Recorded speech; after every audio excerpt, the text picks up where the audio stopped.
Kevin Roebling, and I'm back with another lesson. This one is the N in the Achieve All Now, and it's all about no bad job. You know, there are no bad jobs, right? Every job has opportunity. You just need to find it, right?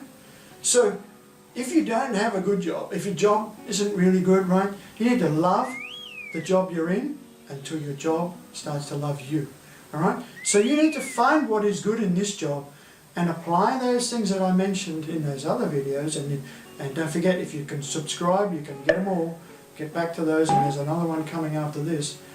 But if you learn to love your job and find the gold that sits within that, then your job will love you and you will have a fantastic, successful life.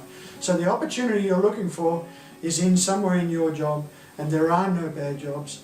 Even garbos or people like that who work in the sanitary department, they have opportunity in their job and they can learn to love their job and get rewards from that. So that's it from me.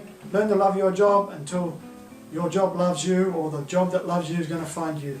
So all the best for now. I'll catch you later in the next workshop. Okay.